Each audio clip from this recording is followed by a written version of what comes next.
Hello, so this is Jason Brazil, and I am going to break down the Patterson Gimlin film once again. This, to start, is how I debunked the rock ape myths of Vietnam. During the Vietnam War, there were reports of apes that would throw rocks at the troops. There was a battle called the Battle of Dong Den, which was a verified account of this. And as we can see here, this is Dave Doc Snyder posing with a rock ape that he shot one day on Hill 488. Now, these are red-shanked Doc Langer monkeys, and they live in that area to this day. Now they're an endangered species now, but they still live in that same hill in that same area. And the Marines had gone in there and basically invaded their territory, and these monkeys would be aggressive as most primates are, and they would throw rocks at the troops and everything. And that is basically the nucleus of how the rock ape myths of Vietnam started. They referred to them as rock apes because they threw rocks, and they referred to the monkeys as apes because they were not primatologists or anything. They were Marines.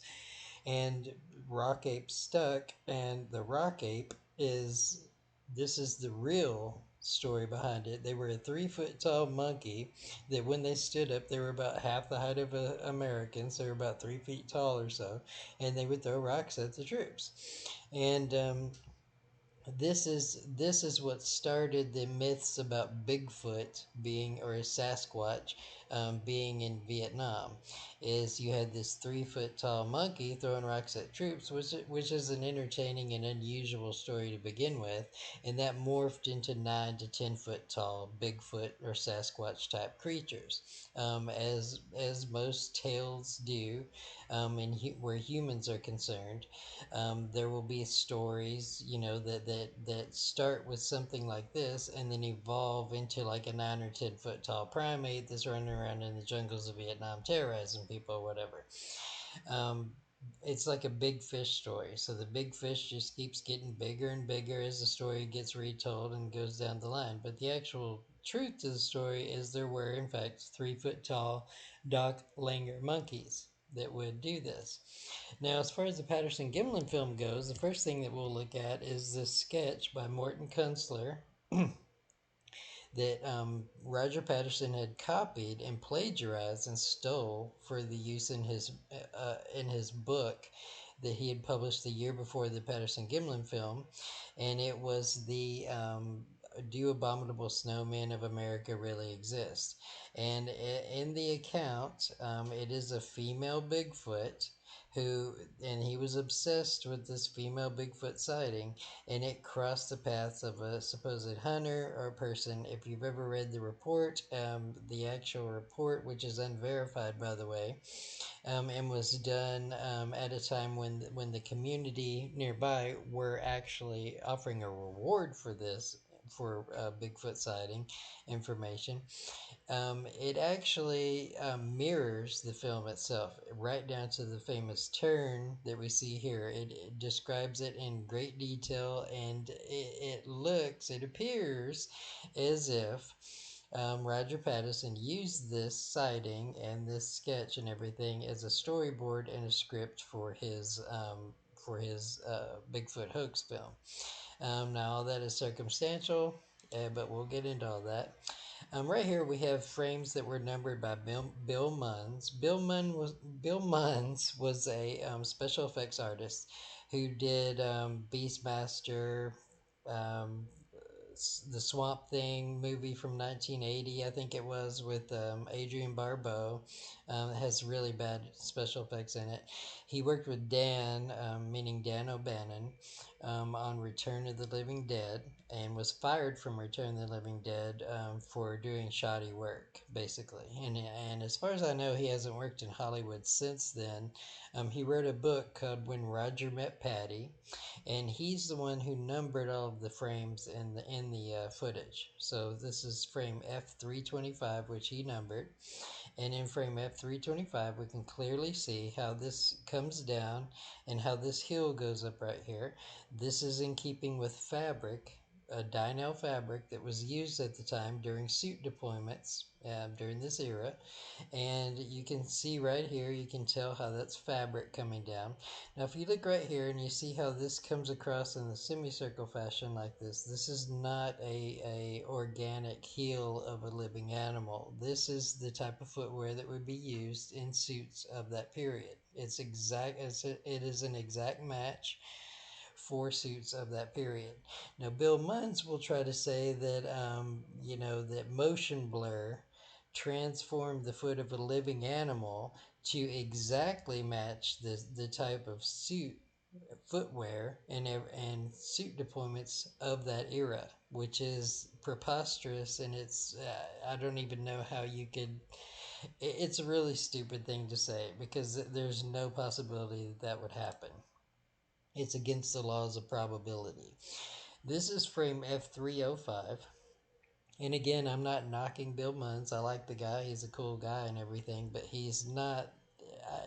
He's either not the special effects master that he claims to be, or he is, because he's fooled by the illusion. And if he's fooled by the illusion and these fundamental techniques, then he cannot be the master that he claims to be.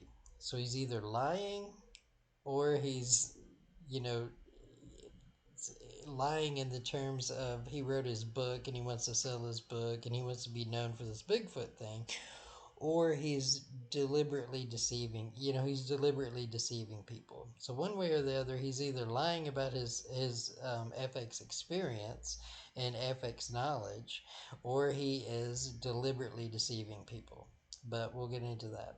So this is frame F305. And as we can see here, you can actually tell that this looks like fabric, the way it comes down here.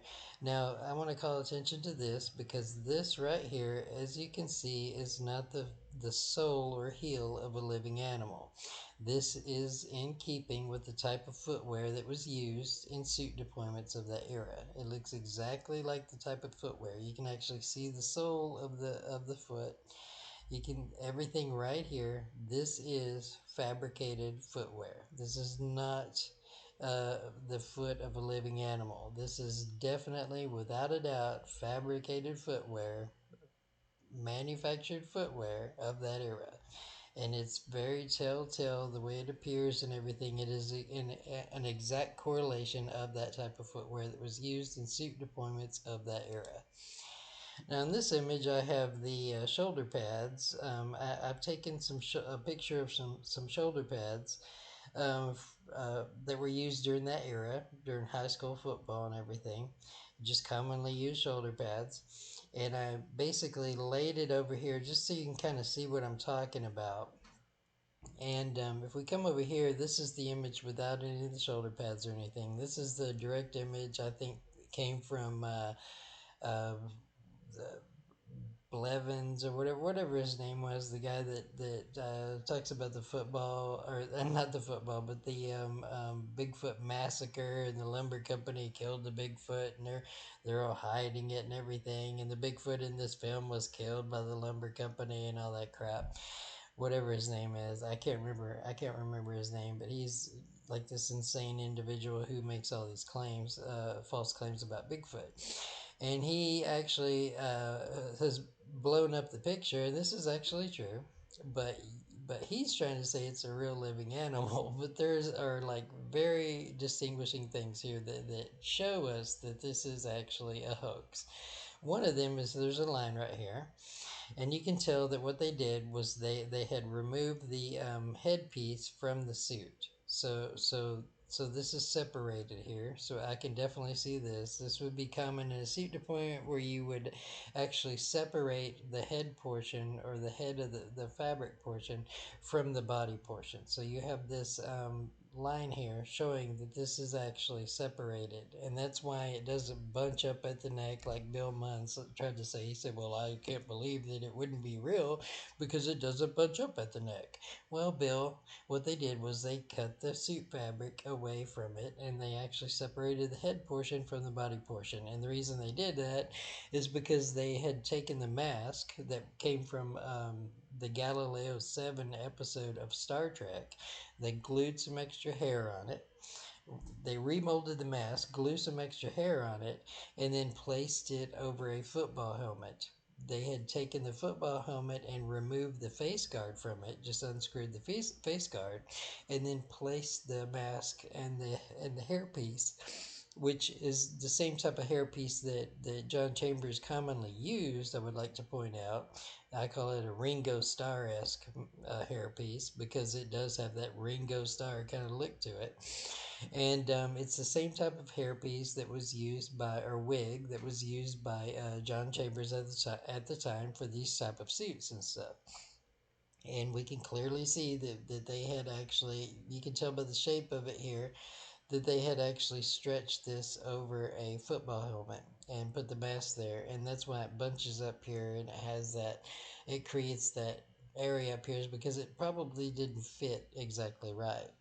Now, if we come over here, we can see the shoulder pads. So we see right here, we can see this area right here, and you can actually see how the shoulder pad comes up here and it creates this notch area.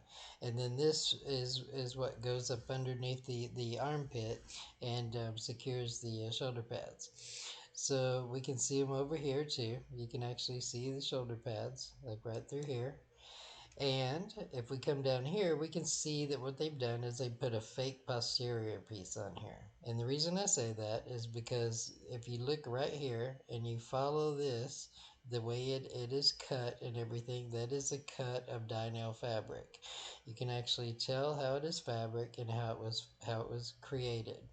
No living animal would have a posterior like this, where you would have a line that would come down just like this in this area. And it's further emphasized by the fact that the legs, the upper thigh area here, jets up underneath that, just as if someone was wearing a suit. If someone is wearing a suit or a long coat or something of that nature, then the legs are going to go up underneath there and they're going to be shrouded under this. And that's exactly what is happening here. It is exactly in keeping with the suit deployment of that area. And you can actually see the top portion of it and how it comes over here. This is the actual piece. You can actually see it right under here, and it falls along on this line. So this is a fake posterior piece, and what they were probably doing with this was they were trying to make the body appear as if it were a little bit longer and disproportional to a human being, and they were probably trying to hide the suit components that would allow the placement of the individual in the suit. So that's why they would do that. Now, if you look at the fur areas here, we can tell that what's happened is he's taken the dynel and he has shaved it down with a pair of horse clippers, most likely because he was a horse person. He was an equestrian or whatever you call those people that are into horses and stuff. And he shaved down key areas of the dynel. And you can tell that he's left some areas longer, and that's what this area is right here. That's like, you can still see the fake posterior piece right here, but you can actually tell that that's what he's done, is he left this area kind of a little bit longer and kind of shaved it down randomly in parts and stuff. And he did that in order to try to make it look like a more mangy type of animal that's walking around in the brush and everything and the forest all the time, which would be in keeping with like bobcats and mountain lions and bears and things like that. Is they're going to have some damage to the fur, and they're not going to look like a full dynel suit. So he actually was kind of ingenious in the way that he did that and kind of shaved down these areas and stuff. And if we look down here, we can see the fake foot again that I'm talking about. And if you look at the heel right here, and you look at how it goes around and comes here, there's no toes or anything like that, and it is in keeping with a uh, footwear used in suits of that period. And the way the fabric comes here it looks exactly like the type of suit that would be used at that time, and the reason being is because the fabric is just going to come down and drape over it, and you can tell that that's exactly what is happening here. And then we have, so this is his elbow. So they had an extension in here. They had an arm extension. You can actually see it like right here. This is kind of like where the extension starts to begin. And then we can see this area here. So what they've got is, okay, so they got the shoulder pads here, and they have his arm is in here, right? So and his arm is going inside this little brace area where they have a arm extension, and his elbow is actually right here, but the arm extension comes up above his elbow, so he never really bends his arms or anything during the sequence. And the reason he does that is because he can't, so he's just kind of swinging his arms, because this you can tell that this arm extension begins prior to the elbow, so that would not allow him to bend his elbows. And you can actually tell that this is the arm extension here. So his hand's going to be like right in here. His actual hand is like right in this area, and this part is the extension. Okay, so that's what's going on with that. And let's go ahead and look at the brequatorial line. So this is saggy anatomy of a Bigfoot crossdresser, where I'm making fun of the brequatorial line. So the brequatorial line is a phrase that I made up, and it's referring to breast, which would be the breast of the subject, and equatorial, which is meaning their equatorial line. I'm making fun of it. So the actual, if we look at the anatomy of the person in the suit, which is very clear, his head's here, the shoulder pads are here, everything is right here. And if we look right here, this would be his actual chest. His chest area of the person in the suit is right in this area. The fake breasts are far too low. They're about 4 inches too low. These are the fake breasts right here. So they're way off base. And if you look at it, you can actually tell, you can see like down here, how you can follow it around. You can tell that this is a prop. So they created a Dynel prop, a fake breast prop, and placed it over the Dynel of the suit. And you can actually see that right here. You can tell how it is definitely a prop. And you can actually see the fake butt piece and everything like I was talking about right here. Here's the fake area. All this, okay? So that's not like, you can actually tell that this is fake by these lines and everything here. And we're going to get into this here in a minute. This is the reason I made the other videos, because I have a better recording here. Okay, this is the shoulder pad outline I'm talking about. If you look, you'll see the raised area. You can actually see where the shoulder pads are and everything, and you can see how they come up here, and it creates there's the arm would go underneath there, so it creates kind of a recessed area. And the arm is going to be under there. The arm extension begins here, which we're saying this is going to be his actual hand. His actual hand is in this area, which is the length of a human arm, because we can clearly see hand, elbow, his actual shoulders here. This is going to be in keeping with it with a human being. And then we have the arm extension right here. So this is the actual extension piece, but the extension begins up here, because it's like a big glove, like a dish glove or something, if you want to call it that. And his arm goes in there, so they had this extension created, and his hand goes here. Then the actual extension is here.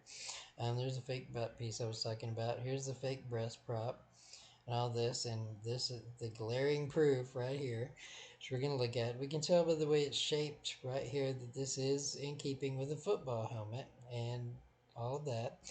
And let's go over here. So I have Joe Namath.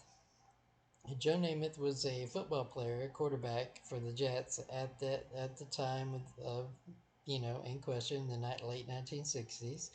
And he's wearing shoulder pads under his jersey. And we can see what the shoulder pads look like right here. You can tell how it creates that recessed area, which is the same as this one.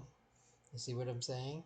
He has the recessed area right here where the shoulder pads are sitting underneath the jersey. You can tell that it's the same formations right here. And the jersey fabric is thinner than the Dynel. So you're gonna have it's gonna have a slightly different appearance, but as long as the key components are there, then it's gonna match up.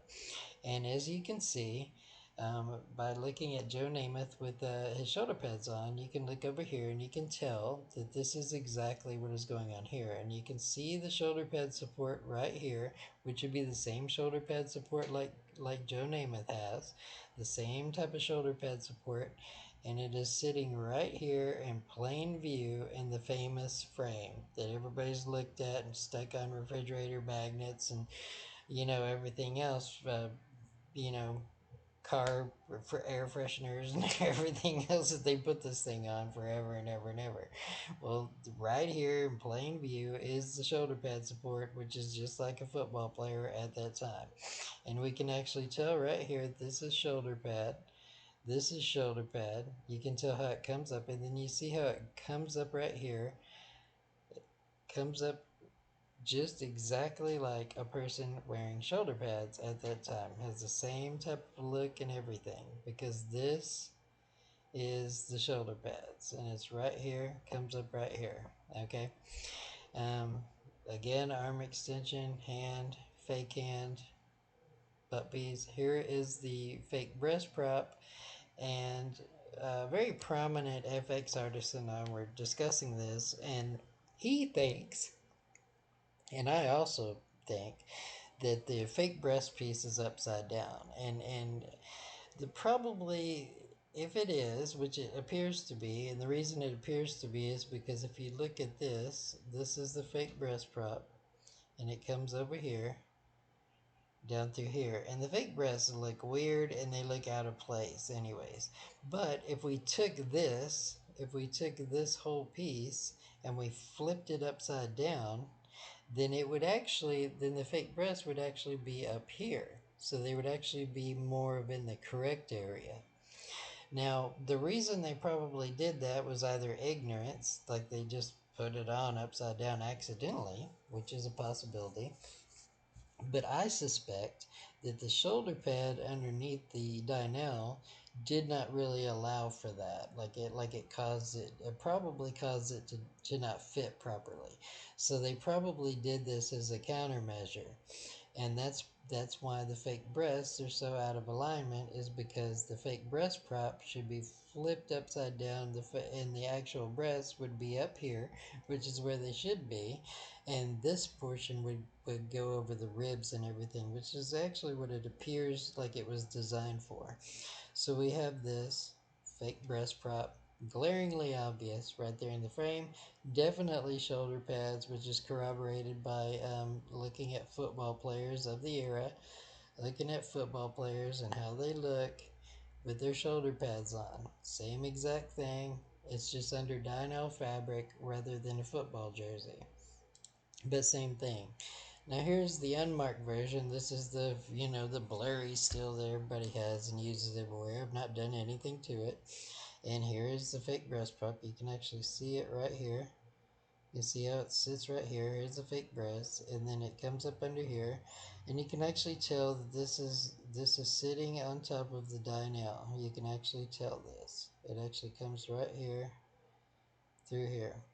And that's why I'm saying, if you flip this upside down, like me and this other party who shall remain unnamed but is an Academy Award winning special effects artist nonetheless, then this portion would cover the ribs. The ribs and the upper stomach would, this portion would cover that, and this would be here. Okay, so the fake breast prop is upside down, most likely. And again, the reason for that is likely has to do with the shoulder pads, probably knocking it out of alignment, making it not look right, or they just ignorantly put it on upside down when they were putting the person in the suit. But this is the shoulder pad. You can see the shoulder pad support in plain day. Boom, right here. Boom, shoulder pad, right up through here, shoulder pad, and then it goes up here, shoulder pad, boom, just like the shoulder pads that we see the football players wearing. Exactly like the football players are wearing. This area here is where the arm extension begins. This is his elbow. This is his hand. You can actually tell this is his hand right here.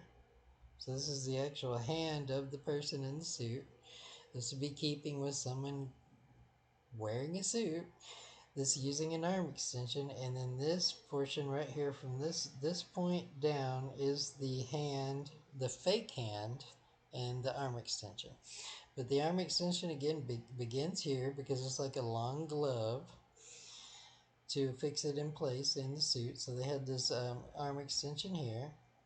The arm extension is coming down. He's got his real hand here, and then this is the actual piece that was the purpose of the arm extension. You see what I'm saying? So it's like a long, the entire thing is an extension, but this is the fake part is actually right here. This is the fake part that they used to try to make his arm look a little bit longer, because if his arm only came to here, then it would be a lot easier to, for people to distinguish that it was a human being and not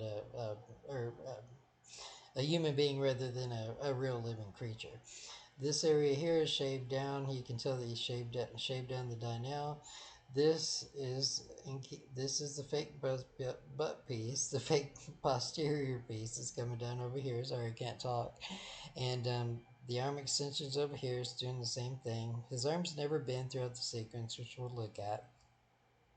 And this is a portion in the back. Now, this is kind of funny. I just included this because I thought it was funny. And I call it Gimlin in a Bush. Laugh out loud. And the reason I'm calling it Gimlin in a Bush is because this person, whoever it was, I don't know who did this, but or where I found this, but somebody had said that the features match up with Bob Gimlin. So if you look at the nose, it looks exactly like his nose. The eyes match up. The hairline matches up. The hairline actually matches up exactly. Everything. It looks exactly like his. It looks like it could actually be him. Now, I'm not saying that it is. I'm thinking this is a joke. But as we zoom in, this I did not write this. Some other person wrote this. But they say, as we zoom in on the face to make sure it was not a tree or anything other than a face, you can clearly see it as a face of a man. And the man was Bob Gimlin. For the face in the brushes also has the same details in the face of Bob Gimlin. And it does appear to be so. It's hard to say. I'm not going to postulate that, but I included it because it's there, and it's rather funny. So he's about 6 feet tall. This is most likely Bob Aronimus, like he claimed to be, and he is about 6 feet tall. He's so Bob Gimlin is, I think he's also about 6 feet tall or so, and he's up in this like upper area that would about match up. It could be about the same height and everything, so it could actually be him. It could, but I don't know if it is or not. But it's funny. It's comedy gold right there. Gimlin in the bush. It's like a Scooby Doo. It's like, I could have got away with it if it weren't for those meddling kids. But anyways, okay, so this is from the back view. Now remember, we've seen the shoulder pads from the front. We can see them from the front. We can see them in the famous frame. Now, to further corroborate that this is not some film artifact or like anomaly within the film itself or anything like that, we have it in multiple frames within the sequence, and we have it in the back too. Like we saw earlier, we saw in this other image that it was also in the back. So we see them here, and I think this is actually the same shot of this with Bob Gimlin, or very close to it. It was this one. So this is actually very close to the shot with Gimlin in a bush. So in the Gimlin in a bush shot, we can actually see, if you look right here, you can see that this is a shoulder pad. Okay, this right here is shoulder pad. You can see how it comes right here, and you can see how it goes out, just like the football players we talked about. Looks exactly like shoulder pads from football players. So we have it right here. And then his arm comes down here. This is the elbow. So the arm extension's beginning like right in here. Here's his elbow, and then his hands like are gonna be right down in here, and then this is the fake piece, which is about right here probably. And then we have the posterior piece. You can actually see it again. You can actually see how it comes down here. And you can see how it follows that semicircle line, just like I talked about. This is a fake butt piece. And we have the legs going up under there, just like as if someone was wearing a coat, and the coat's covering their butt. And the legs are good, coming up underneath there just exactly like that, and that is definitely fake footwear. We can actually see it even a little bit better here. You can actually tell that this is without a doubt fake footwear. That is exactly like the type of footwear that would be used in suits of that period. So we have the fake footwear, blatantly obvious. We have the fake butt piece right here, blatantly obvious. Legs going up underneath it, further corroborating it. We have a fake hand sitting here. It even looks like a fake hand right there. And we have shoulder pads all sticking out all over the place right here.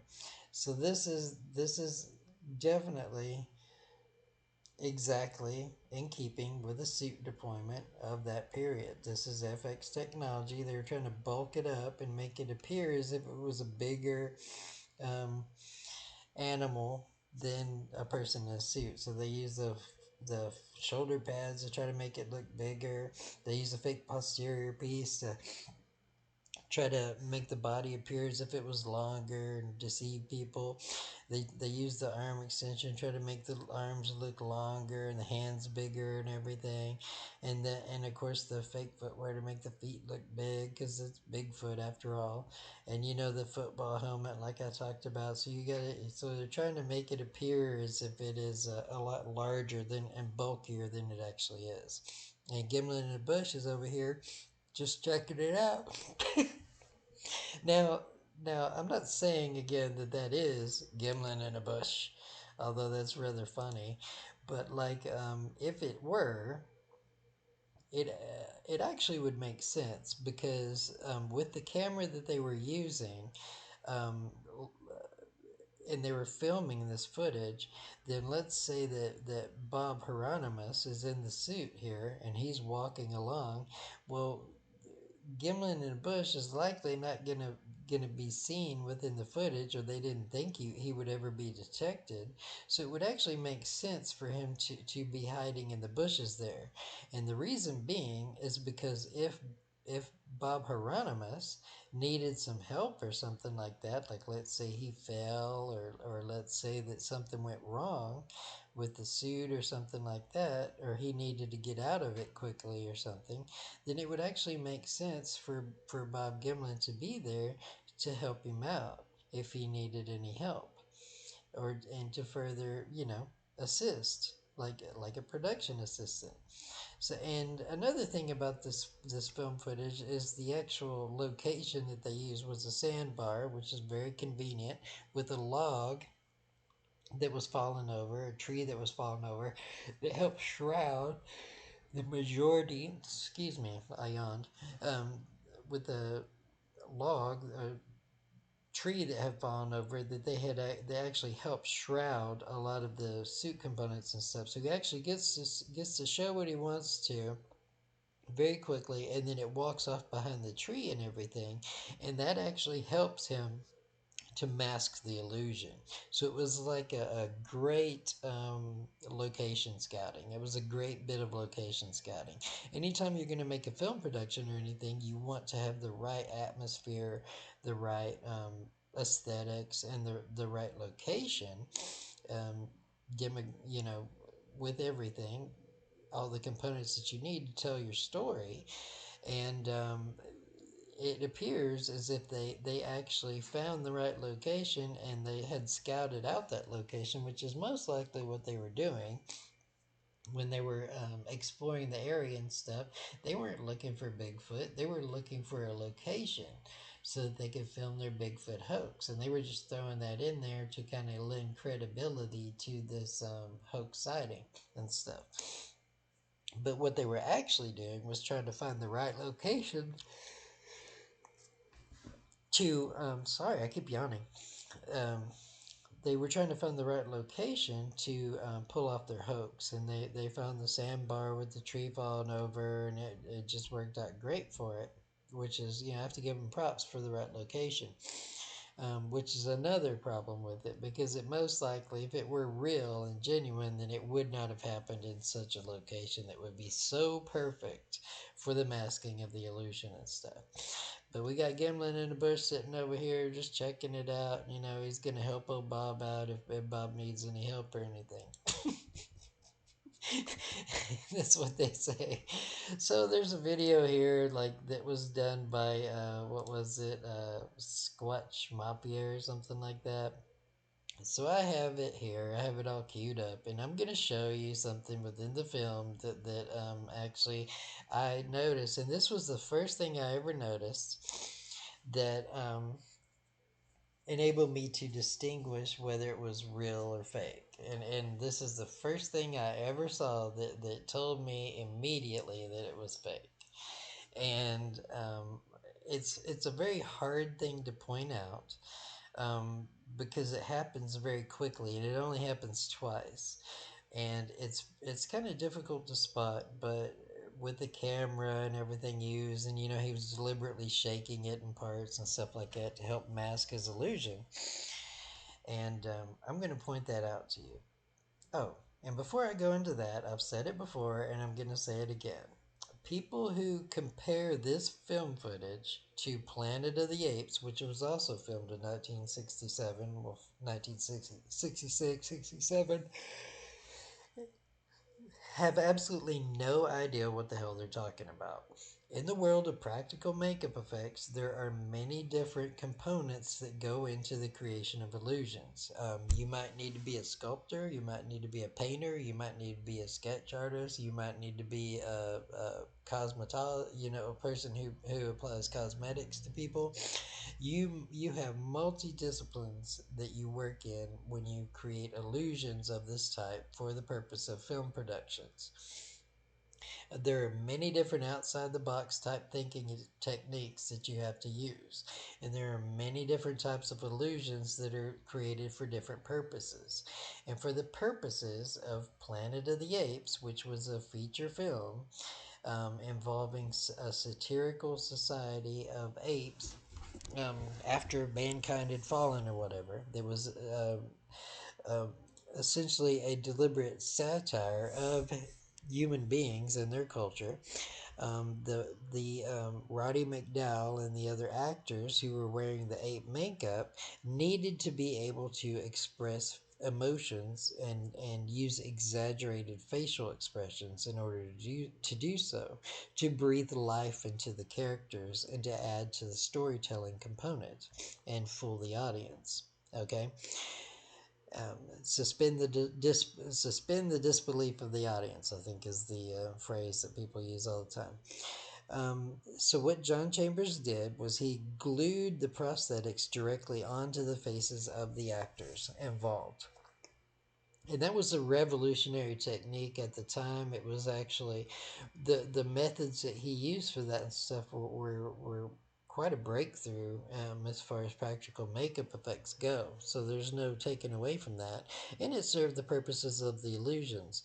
Does it look a little corny and dated now? Yeah, it does a little bit. I mean, it still works. It's still a good film. I mean, definitely. But I mean, for the time when it was pulled off and the way he pulled it off and everything was absolutely amazing, giving him props. But the point being is that when people actually compare this film footage, the Patterson Gimlin Bigfoot Hoax, with that, and they say, well, look at Hollywood, and the best that they could do at the time was Planet of the Apes, and that means that, and that, look at how that looks, and that means that, this has to be real because they couldn't do it. Bullshit. Complete and utter nonsense. Because, like I just described, that was a completely different style and type of illusion that was done for a completely different purpose. This film footage, you would not use those type of techniques or anything because there would be no purpose in it, because he's not giving facial expressions and stuff, and there would be no reason to use any of those type of methods in a film footage of this type. And to say that there is a comparison is complete and utter nonsense and foolishness. Just like in any other industry that you work in any other job that you work in, you're not going to always use the same types of techniques or methods for every single job that you are faced with. You're going to use different ones. And the reason for that is because different film footage and different illusions require different methods to be used for their creation and deployment and implementation. So that is the a big component in the reasoning for me breaking this down and showing is because I'm sick of these documentaries running around pulling this footage up over and over again all over the time saying that it's real, oh it has to be real, and listening to Jeffrey Meldrum, a primatologist who is not qualified to give an analysis on practical makeup effects or suit deployments, saying that, oh, well, it has a mid-tarsal break. No, Jeff, you're an idiot. It is fake footwear that looks like it was flapping around because it was too big. It was too big. He was wearing it. It was flopping around. Okay, those type of footwear will bend and move and stuff on terrain like this when someone is walking in it. Sorry, but you're wrong. Again, just like you were at Skookum when you tried to say that an elk's resting place was that has been pointed out was definitely an elk's resting place is like a Bigfoot laying on the ground, stretching and reaching for apples. Yeah, the one reaching is you, bud, because you're just making stuff up and running with it and like running off half cocked, making these bullshit analysis about shit that you don't know what the hell you're talking about. And you just need to shut up and go back to science and study your little fake footprints that you're studying all the time. I mean, because it's ridiculous. And Bill Munns, I mean, come on, dude. I mean, as an FX artist, as someone who is knowledgeable of practical makeup effects and who has worked in the film industry and knows about all these things and knows FX artists and has worked for famous monsters of filmland and Deep Red and all these different um, uh, film sources and institutions within the genres of horror and science fiction and stuff, um, is complete and utter nonsense for you to be saying that this thing is real. Unless you're fooled by this illusion, and if you're fooled by this illusion, then I'm sorry, bud, but that's probably why you don't work in Hollywood and haven't worked in Hollywood since 1985. And I'm not trying to freaking be a dick to you or anything, but I mean, come on, dude. You got to be responsible and stop telling lies, man, because you're telling these people these lies and giving them hope and stuff and belief that this thing is real when it's not real. And I hate to be the guy who breaks it down, but I'm also kind of glad to be the one who breaks it down because it's about high time that somebody does it. These jackasses have looked at this film for like 60 years or 58 years, I think it is now. Like, I mean, come on, man. And nobody's seen shoulder pads sitting right there in plain view in the freaking most famous frame. Shoulder pads right here, boom, right in front of you. And you have this picture of this guy looking at this thing. I'll get into that here in a minute. So this is this is the video. I keep hitting the wrong one. This is the video from the Squatch Mafia, and this is what I'm going to point out here. Patterson And hang on, let me turn the audio. I'm gonna turn it off because some idiot's talking. I think it's Jeffrey Meldrum. But anyways, now if we watch here, if you look right here, you're gonna see the fabric move. Right here, you can tell. You can see the fake butt piece. You can see how it comes down here. This is actually in keeping with the fabric and everything. And if you watch right up under here, you're gonna see the fabric move. Boom, fabric moved. And what you're going to see it one more time, like right over here. And the fabric moves again. Right as he shifts, as he starts to turn his leg, you see the fabric move. That is in keeping with Dynel fabric that was used during that time for suit deployments and stuff. We'll watch it again and watch what I'm talking about. Right here, see it move? And right there, you can see it again. And you can tell that he's got something in his pocket. Let's watch it one more time. This is the guy. Oh yeah. So this guy, hang on. This is funny shit right here. So he's looking at this thing. He's sitting here looking all studious. They're showing him how serious he's being, all studious, looking at this thing, looking at this gigantic poster of it. And I'm like, dude, right in front of you, literally right in front of you, you can see the fake breast prop. You can see all this, like right in front of you, dude. It's like right in front of your face.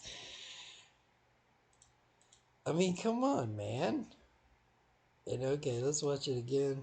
Here it goes. Boom. See it move? See it move right there? And boom, see it move again. That is fabric. That is Dynel fabric. That is exactly how Dynel fabric looks and how it how I would expect it to behave and under such circumstances and stuff. That is exactly how it looks and everything. Here's the deal. I need to zoom out a little bit. And then we have this jackass. This is funny too. And you have this guy sitting here looking at it like, okay, check this out. This is funny too. Let's go back just a little bit. He's sitting there studying it with a microscope. He's sitting there studying it with the freaking with the microscope here, and freaking you got this the shoulder pads right here, bro. It's like right in front of you, man. It's like, come on, dude. Seriously? Yeah, right. Okay. Here's this guy. So he's sitting here looking at this thing. This is so funny. He's looking at it. He's trying to be all serious. I got my motorcycle. I'm a daredevil guy, and I'm gonna figure this out. Look at me. But look, dude. Shoulder pad, boom, right in front of your face. Fake butt piece. Fake breast prop. You can't see that. No, you can't see it because you're not trained in special makeup effects and don't know what the hell you're looking at, is what it is. And we can see it again. I'll show it again. This is not Todd's restoration. Boom. See it? Boom. See it again. That is not a living animal. That is fake footwear. That's so stupid.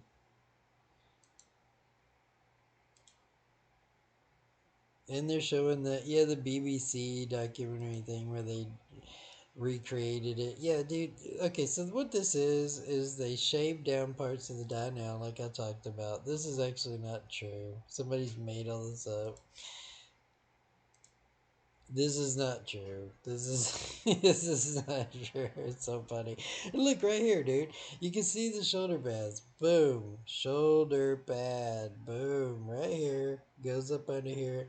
Here's your fake butt piece. Boom. Right here. You can actually see it right here. Boom. Shoulder pad. Boom. Bladed shoulder pad right there. Just bladed. Just calling out to you. I am a shoulder pad. Look at me. I am wearing shoulder pads. Boom. They're trying to say that this is a real animal. Yeah, real animals don't wear fucking shoulder pads, dude. So, get off it. And then we have our semicircle right here, which is the fake butt piece. Boom. Boom. And then we have the legs going up underneath there. Boom. Here's the fake foot. Yeah, and that is the Star Trek Galileo 7 mask with more hair glued on it. And here's your fake breast prop, and here is your shoulder pad. And you're gonna address the skeptical claims and say, "Oh," and yeah, this guy looks real credible. That's Roger Patterson. Yeah, he looks like a real, like the kind of person you want to listen to. like, proportions don't match the humans. Yeah, because he's wearing fucking arm extension right here, dude. So the elbows here, the hands here, the arm extends out here. It's the same. It's the same exact thing. And then you have the fake butt prop, the fake posterior piece, trying to make his body appear to be longer. And he's wearing shoulder pads. You can freaking see the shoulder pads right here. I mean, come on, dude. You can actually see them very clearly as he's turning right there. If you watch that different torso and angle, yeah, because he's wearing shoulder pads, you idiot. And if you watch right up here, you'll see how the arm swings underneath it, and that is in keeping with the shoulder pad. You can actually see the shoulder pad very blatantly right here. Boom! You can see it as he's turning. You can tell he's wearing shoulder pad. Again, never bends the arms or anything like that. Face looks like a mask. Yeah, that's not the mask that they use. That's what I was talking about. It's not Planet of the Apes. People are just not very bright. You just need to not talk about special makeup effects if you don't know about it. And like right here, shoulder pad. Shoulder pad. Right here. Shoulder pad. Shoulder pad. Right here. You can see the whole thing. You can tell he is wearing a shoulder pad. And the arm is up underneath there. Exactly like that. The shoulder pad comes down and shrouds over his actual arm and everything. And his actual shoulder is right underneath there. So you have the shoulder pad. Boom. Boom. This is the shoulder pad support. Right here, blatantly, right in front of everybody, this whole entire time. Shoulder pad. And then we have the fake breast prop that looks like it's upside down, sitting right here. We have the fake butt piece right here. We have the arm extension. We have the hand here. We have the fake hand here. It is definitely a suit deployment. This is 100% without a doubt a suit deployment. As we zoom in, shoulder pad. Shoulder pad. Right there. Shoulder pad. Definitely shoulder pad. 100% without a doubt a shoulder pad. And yep, there's exactly like the Galileo 7 mask, which I have in one of my videos. You can tell by the shape of it. You can tell how the hairpiece is. You see how it's shaped right there? That's because it didn't fit very well over the football helmet. You can actually tell that this is a football helmet by the shape of it. Right through here, it's exactly like a football helmet if you took the face guard off of it and just stretch a mask over it and then put a hairpiece on the top of it. That's exactly what it is. Yeah, this is all fanciful thinking. This is MK Davis. That's that guy's name that does this crap. He's like a crazy person that thinks that the Bigfoot was massacred. There was a whole family of Bigfoot, and they was massacred by the lumber company because the lumber company didn't want them around, and blah blah blah. And the reason he says that is because he believes that this is real to begin with, and it's not. It's not real at all. I mean, why would anybody even think that this is real to begin with? I mean, from my point of view. But then when we start breaking it down and we see, like, I mean, and another telltale thing is this right here. And I'm actually going to zoom in on this because there's something else I should call into question that's actually shown pretty well in this footage that's also hard to describe. But we're going to take a look at it and see if we can't show it very well. See right here, you can tell. I mean, dude, this is a suit. But when he's first walking here, there's an interesting thing that happens here. Okay, so we got that guy. Hang on. I have it zoomed in here. Okay, so what I actually want to do is I want to do the speed down a little bit. Receiving incoming transmission. Bear with me just a second here, and I'm going to try to get this lined up exactly where I want it. Because there's something in here that I would like to call out that I haven't called out before, or I've called it out before, but it's very hard to describe. I've mentioned it several times in my debunking of this thing, but I haven't like really been able to point it out very well, and it is right in here.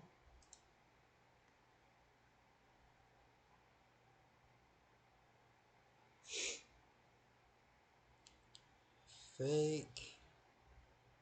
When he moves it again, right there, you can actually see that that is fake footwear. Now let's roll it back again. You can actually see how it's not even, see how that is exactly like the suits that were worn at the time, how that's moving there. Now let's put it back at regular speed. I'm going to put it back at regular speed here. I'm going to go back. I don't know why it keeps going back here. Here we go.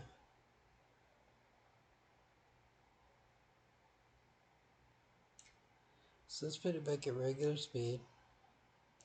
And if you notice there, as his foot, like watch his foot when it's swinging there, you're going to actually be able to see it, that it's fake footwear. It happens very quickly. It's very hard to describe to a layman, but you can actually see it. You can, if you look at how it, see how it moved there? Now let's put it back to slower speed. Let's do it like halfway speed here. Let's see. Yeah, I don't care what you say about all that. Blah, blah, blah. Blah, blah, blah, blah.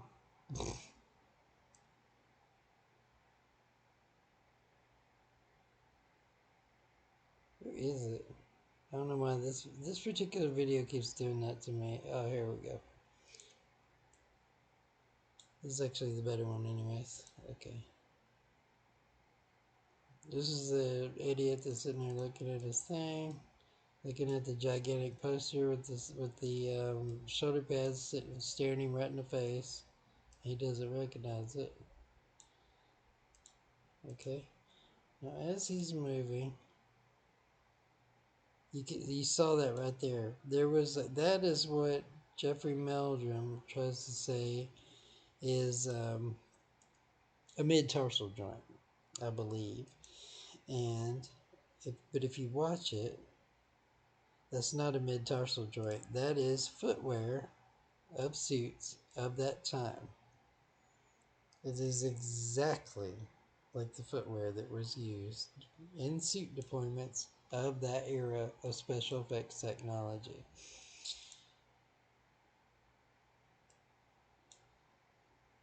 Now let's go back. Let's go back here and we'll watch it one more time.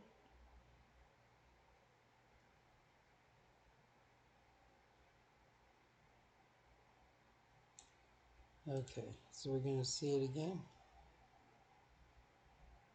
Boom. And as it's coming up, you're going to notice this is a person walking in a suit. Right there. Boom. It's because the footwear doesn't really fit his feet very well, is what that is. It's not a mid-tarsal joint or anything like that. It's because the footwear doesn't really fit very well on his feet. And it probably is why Patterson used the log and everything to mask it. Like I was talking about, it's like a perfect location scout for the hoax because you only really see the full length of the creature right here, the subject. I mean, because it's just a guy in a suit, but you only really see it throughout this area. But then when he gets back here, most of it's shrouded behind things that are in the foreground, like the tree and shrub and rocks and things that are in the way. Um, Now we see right there, you see the fabric moving, and then you're gonna see it and see how it moves. He's got something in his pocket. This is a person in a suit. I mean, 100%. This is a person in a suit. Watch right here. After the arm swings, you're gonna see it. Watch right here. You're gonna see the fabric move. See the fabric? That's fabric, and it's moving right there. You can actually see the fabric moving with him. That's not the hip of a living animal. That is suit fabric. That's dino fabric, is what that is.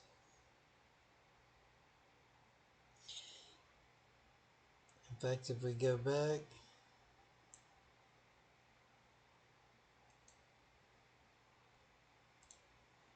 I don't want to hear this person. This person doesn't know what the hell they're talking about. There's that person staring at his thing again. Here it is, one last time. Boom, fabric moves. Boom, fabric moves. Fake butt piece. Swinging his arms about to fool you. Yep, it's a suit. 100%. This is a suit deployment. And I'm the one who's debunked it. And anyone who wants to refute my findings and stuff, what you need to do is, rather than argue with me about it and say, well, the prints were there that they found. Yeah, bullshit. I'm talking about what is in the film. What is in the film footage itself, what is contained within this celluloid, is all that I'm talking about.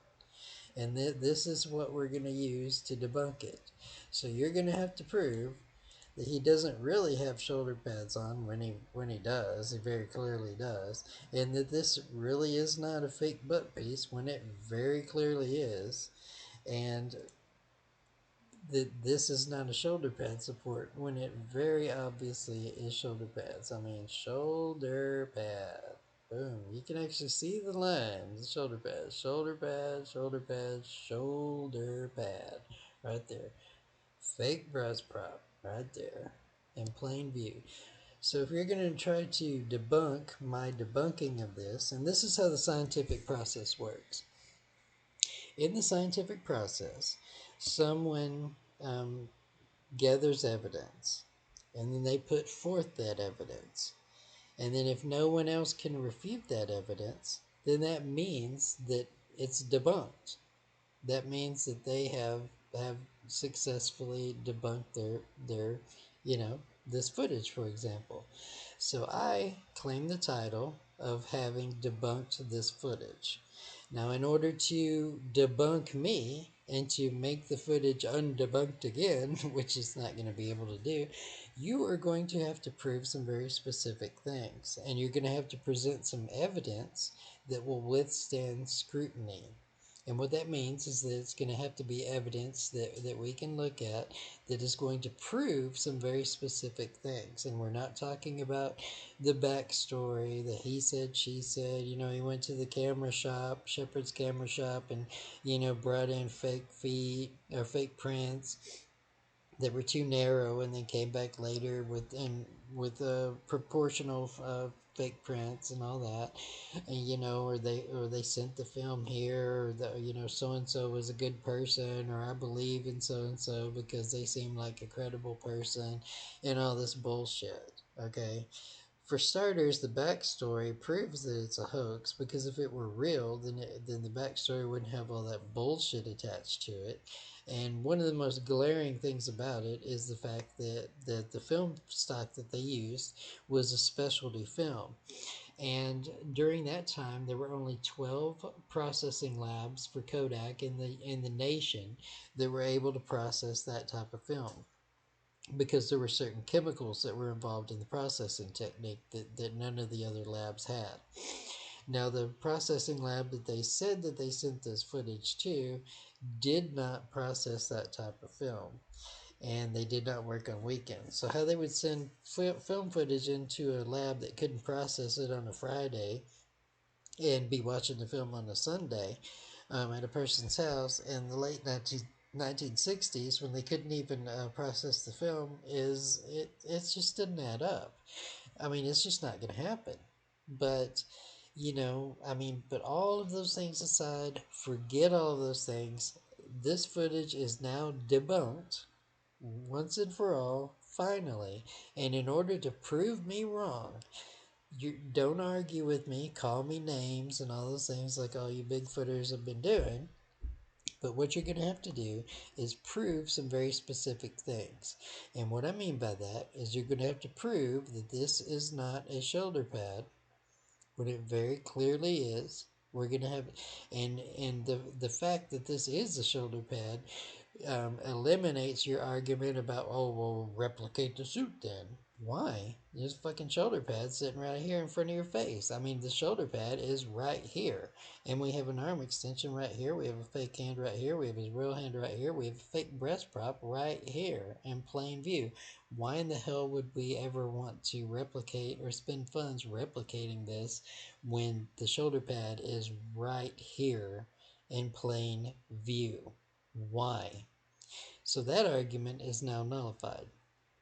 What you're going to have to do is, if you don't believe me and you want to prove me wrong, then you're going to have to prove with evidence that can withstand scrutiny that this is not a shoulder pad support and this is not a pair of football shoulder pads. You're going to have to prove that, and you're going to have to prove that this is not really a fake breast prop when it obviously is, and an upside down one at that.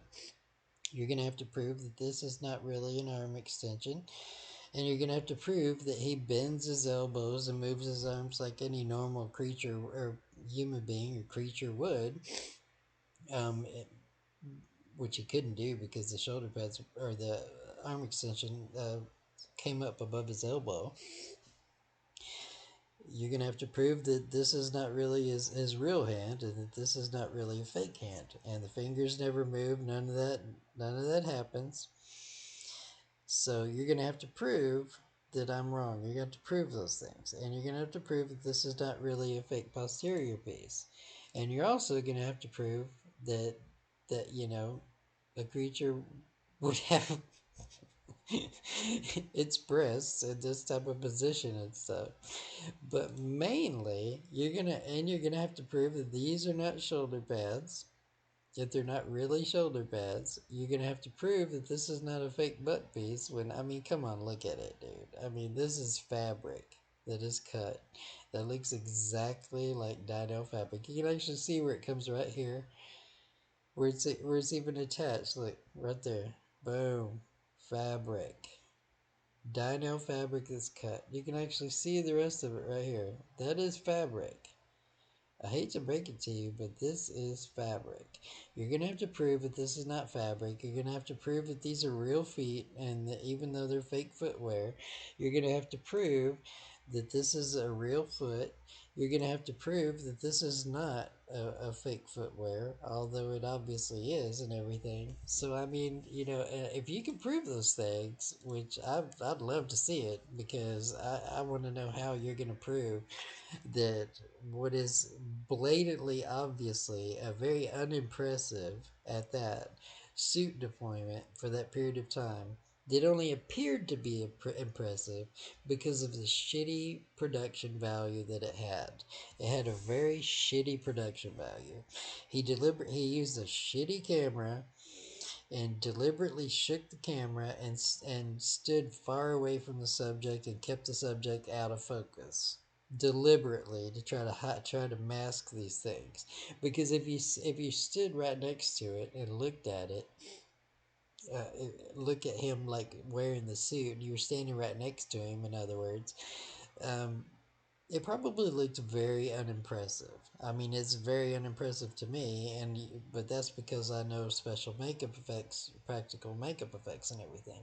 But it's an interesting analogy, and the reason being and the reason I made this film really is to point out not only that it's fake, to would be believers and stuff, and that this is like their holy grail. This is like the best evidence for the existence of a Sasquatch or a Bigfoot that they have. This is it. This is their holy grail. This is the one that they always go to. They always go back to this. And they've given a free pass for, there's a couple of problems with that. They've given a free pass to people who are known con artists. Like Roger Patterson was a known scammer, a known con artist, a person who did not pay back his debts, and who was like a carny type of person, like a used car salesman, slimy snake oil type of guy. He was that guy. He was known for it. He has reputations for it far and wide. Now, in comparison, Bob Gimlin also has a bit of a shady character, but also Bob Hieronymus, who's the guy who claims to be the one who wore the suit, um, and his family. Now, his family and many people have attested to the fact that they did, in fact, see the suit sitting in the trunk of his car, Bob Hieronymus's car, before Bob Gimlin and Roger Patterson came and reclaimed it, and it disappeared. But he did have it in his car, and people did see it sitting in the trunk, and they've attested to that fact. Now, another thing about Bob Hieronymus is people put him down and say, "Oh, he just wanted fame and stuff." But I'll tell you something. I looked into him too, and you can look into him through Greg Long's book, "The Making of Bigfoot," which is an excellent book that you should read. It gives a lot of information about the backstory of it. And which is really interesting, by the way. The backstory alone would make a great, this would make a great movie about how a hoax was created. It would actually make a fantastic feature film to show how the hoax was created, because there's so many different elements to the backstory. I mean, it's very entertaining if you look into the backstory of it and why people believe this, how it was pulled off, how they did it, and all the things that went into the backstory of it. There's so many different elements, so many different characters there. It's a highly, highly entertaining series of events that would make a fantastic feature film about the making of a hoax that fooled many people for many decades. And it was Jason Brazil, it was me who debunked it. But and make a great feature film. If you want to do it, contact me. I mean, I have resources and stuff. We could probably do it.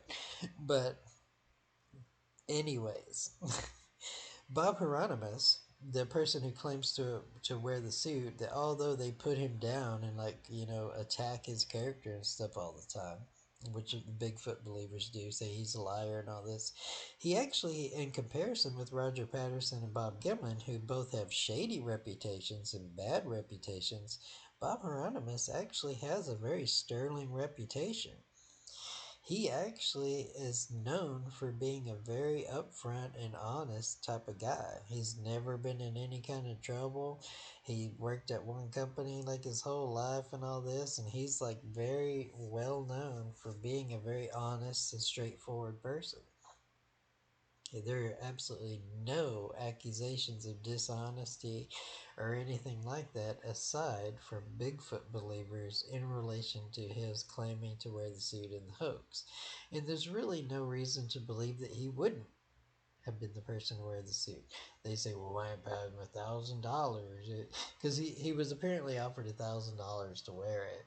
And Roger Patterson, of course, didn't ever pay him, which was in keeping with who Roger Patterson was. But the reason he was he was offered that, sorry, I keep yawning, but the reason he was offered that is because it was a project that Roger Patterson had convinced ANE Films, which was a nature film company, to fund his shooting of this documentary. He was going to use it.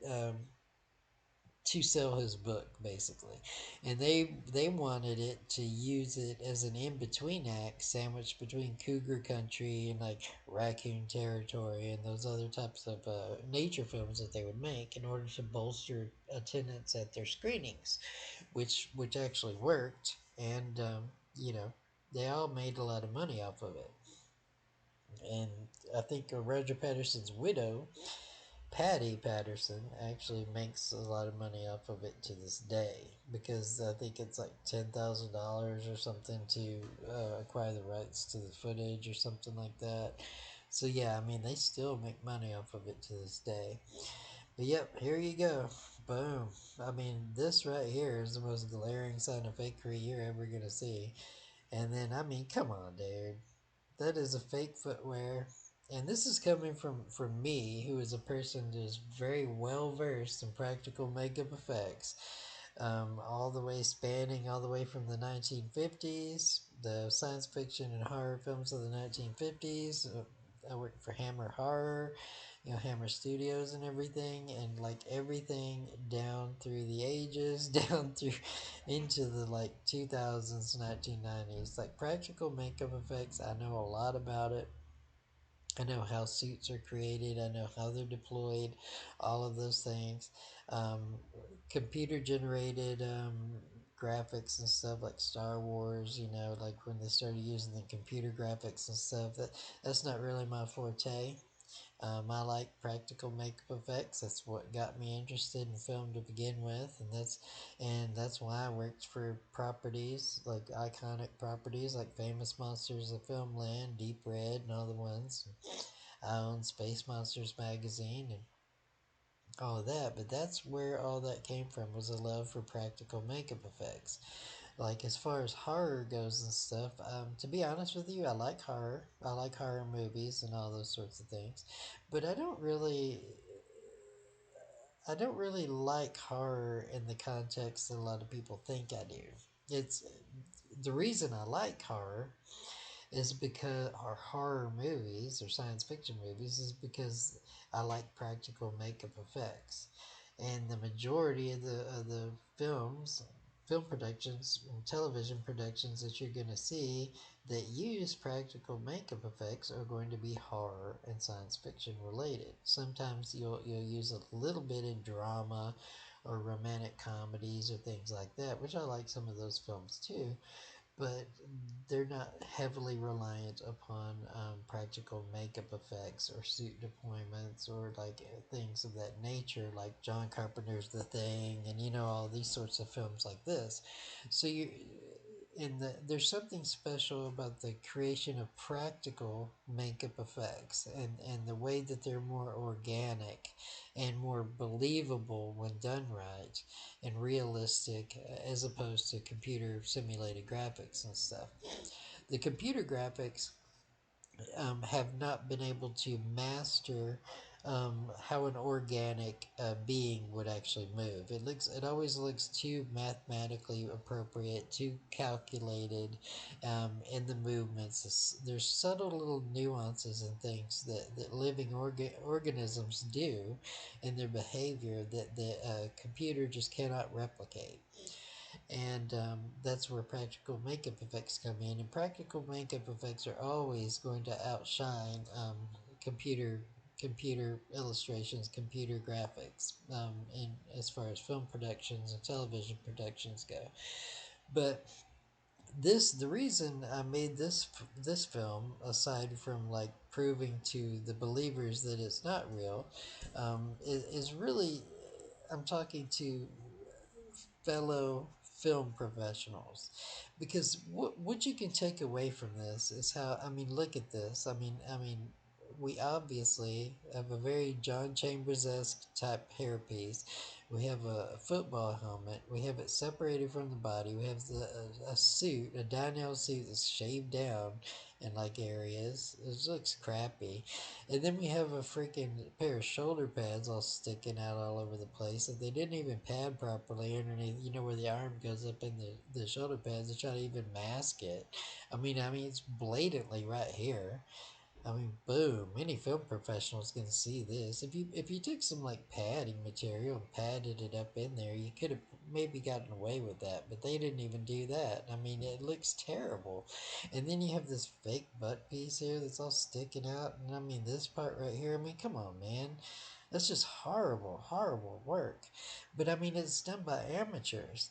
And the thing that we can take away from this as film professionals is take a look at the way the film was shot and the very low production value of it, and the low grade of this costume that they think is so. A lot of these people think that this, well, just that suit was amazing. It's not amazing. It's terrible film of a terrible suit that was deliberately kept out of focus, deliberately to make it look blurry to help out with the masking of it, and they used terrain and everything around it to help mask it, and they deliberately shook the camera to try to fool you. But the thing about that is, and the thing that's fascinating about this from a film production standpoint is, and what I'm getting at is that a low grade production such as this can fool so many people for so long. And that is the thing to take away from this is to realize that sometimes we try to be we're professionals in the film industry, and sometimes we try to go a little too far out with being perfect with it, being professional with it, and it doesn't work out. The illusion like just doesn't really fit or doesn't really work well and stuff. And sometimes maybe we need to step back a little bit and say, hey, well, I mean, this worked. I mean, this fooled like all these scientists and fooled all these people for like decades. I mean, there's still people that fighting over this, that it's real and like taking this to the grave, man. I mean, this is like the hill they will stand on and die on. And the thing about that is it's such a shitty, crappy production. But it's fascinating that it was so effective in fooling people that are unknowledgeable of practical makeup effects and suit deployments and stuff, which most people are. So it's effectively fooled the majority of people, and that's a good thing to really take into account when you're a film professional, and to put this in your arsenal and use it to not only to be able to point out things that you may, as a film professional, maybe you weren't knowledgeable of. Maybe you didn't know about suit deployments or practical makeup effects of the late 1960s. But maybe by me showing you these things, you see things to look out for that as a person who works in film, but maybe not in practical makeup effects, you wouldn't know to look out for. So I hopefully that educated you there, but also to look at how something like this can actually fool so many people for so long when it's such low grade quality and stuff. Sometimes that low grade quality can actually help a film production if used appropriately in certain areas.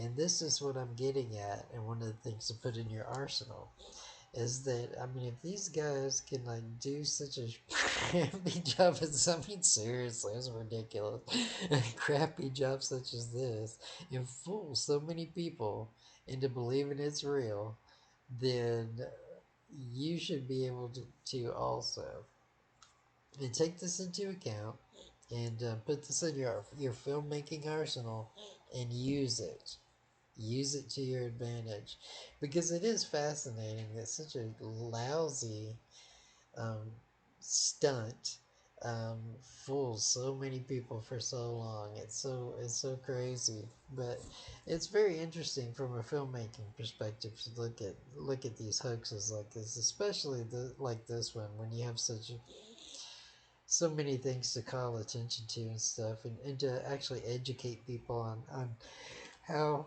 these methods excuse me, I'm tired, how the and educate people on how these methods and techniques were actually deployed during that period of time. So I hope that this video educated you and helped you and stuff, and I look forward to talking to you in the future, and thank you. Bye bye.